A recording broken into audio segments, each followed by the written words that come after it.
Hello, everybody. This is OmniTalk Retail. I'm Chris Walton. And I'm Ann Mazinga. And we are coming to you live from the Firework booth at eTail West, the 25th year of eTail West. And if I'm not mistaken, is that what right? What is 25 again? Is that like, that's like a silver anniversary, yeah. Yes, and coincidentally, I also just learned it's my 25th college reunion this fall, too. I was talking to my buddy. So you're a and silver person also. Yeah, it makes me feel old. It makes me feel old. But yes, we're standing in Fireworks booth 100. If you're here at the show, stop on by. Get your plush stuffed kangaroo. Really pumping those kangaroos. Yeah, I love those kangaroos. They're almost gone already. But anyway, without further ado, I want to introduce Nick Sarraf. Nick is the VP of Digital Transformation and Customer Satisfaction at AutoZone. Nick, welcome to OmniTalk. Thank you, Chris. Thank you, Ann. We're excited to have you. I'm excited to be here. We just spoke to one of your coworkers, Calandra Cleveland, a couple of weeks ago back at NRF, and we are excited to hear from you because she shared a lot with us about AutoZone, but also about the transformation that you all are going through. I'd love to hear from your perspective first, just a little bit about you and your background. Yeah, so about me, I've spent 20 years in technology and product, a lot of that on the retail side. On the retail side? And over the last 6-7 years, that seems to be the theme of the jobs I've held, Yeah. Redefining the customer experience, defining the customer experience through the e-commerce, re-platform, modernizing the stack, and going through that process. And we are going through a similar process here at AutoZone. The process started about 3 years ago, around the time I started. Okay. And I would say we're, in some ways, the transformation never stops, right? You're always doing something. I was going to ask you, does it ever stop? Or does it just kind of... But from our original goal, we are about 50% done. Wow. 50% done. Do you ever get tired and you're just like, man, I wish we could get to the goal? Or do you just know in your head that there is no goal? Yeah, I get tired and then I come to conferences like these and they really charge me up. There's so much innovation happening. You feel energy being here. Well, and I come here not for any other reason but to educate myself. To get inspired and educated? Yeah. That's awesome. What have you found so far? I mean, is there anything that you've seen that's inspired you, that gets you excited about kind of where you're headed or things that you're considering for the next year?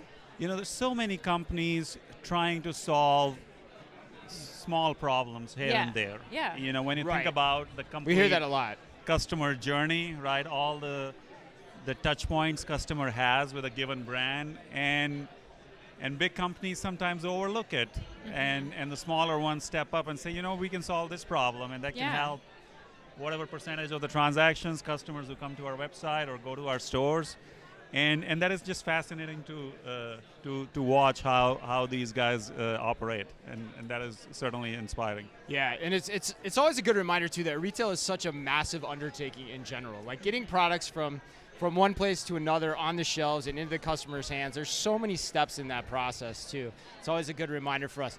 All right, so you're speaking on stage tomorrow. What are you going to share with the audience here? So I think the topic is around composable commerce. Oh. And that is a term that has really, came into being about a decade ago, at least from my vantage point, but has really picked up momentum over the last 5. Okay. And that really speaks to, until 10 years ago, all you had were the big players, the Oracles, Adobes, and they have good products, and they provided end-to-end solution. And now you can get the best of the breed products and put them together, pieces of the puzzle together, and you can have a good ecosystem. And is there one right approach, like especially as you think about the architecture, like you talked about in the beginning, is there one approach that works better than another? No, I think it goes back to knowing your customers, right?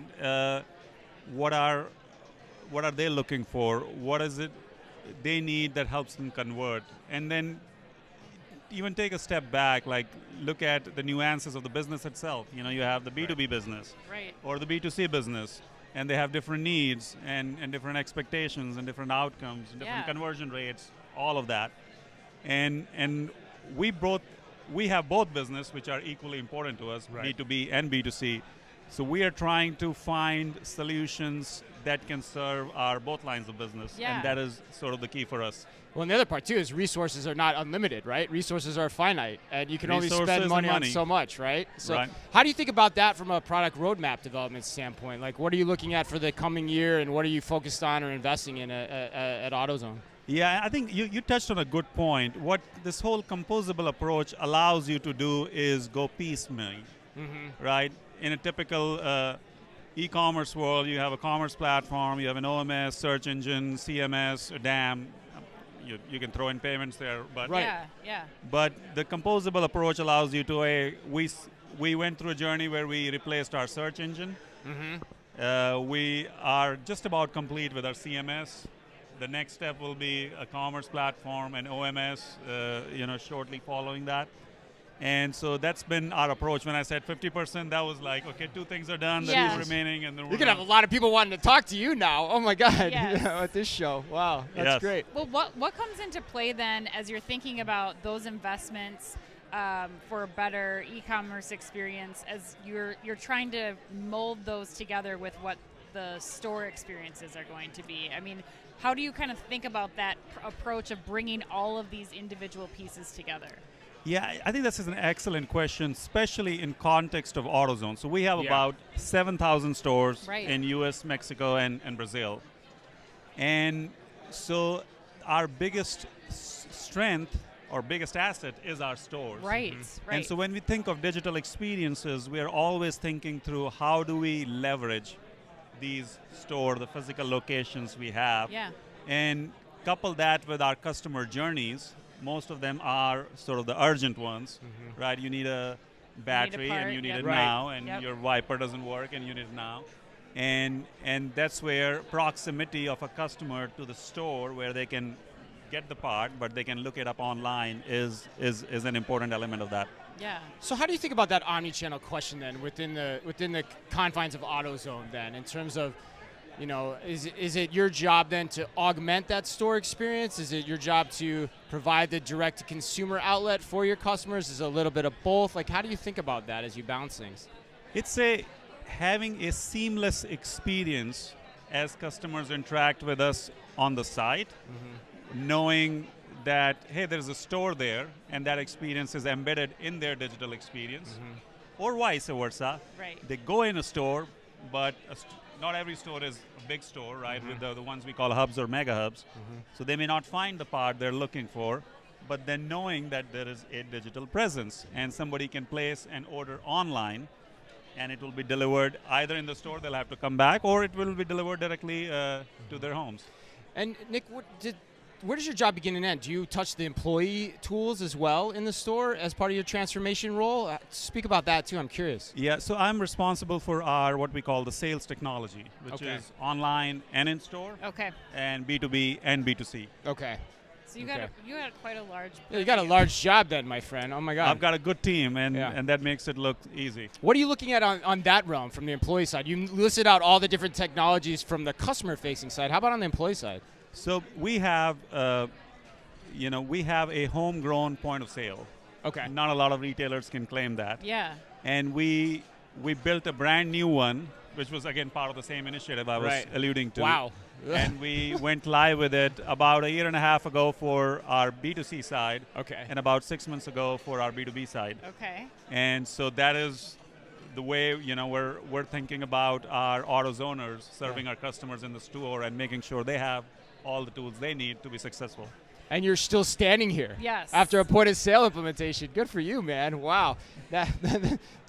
That's brought down more than a few people in my day. So that's great. I was in an audit meeting right before this, so there are some stories there. Well, let's talk about something more fun. What are you excited about in the year ahead? What are you looking forward to doing in your role this year? So I think our journey is continuing. Yeah, it sounds right? like it. As we have built sort of the new search experience, new content that have come to life, it has just only exposed some of the other areas where we have been lacking and which we had punted because we wanted to sequence things and do things in a logical way. And so our focus is going to be on those things. Getting the second half. Yes, going to the finished second up. half and basically creating best-in-class experience. Just working your way down the roadmap, Yep. basically. Yeah. Awesome. Well, that was great, man. Thank you so much for spending time with us. Thanks for having me. It was fun. Nick Sarraf, the VP at AutoZone. Enjoy the rest of the show. I will. Thank you. All right, and that concludes our coverage from today. So thank you to Firework and for Yes. supporting our work here at the show. And as always, Be careful out there.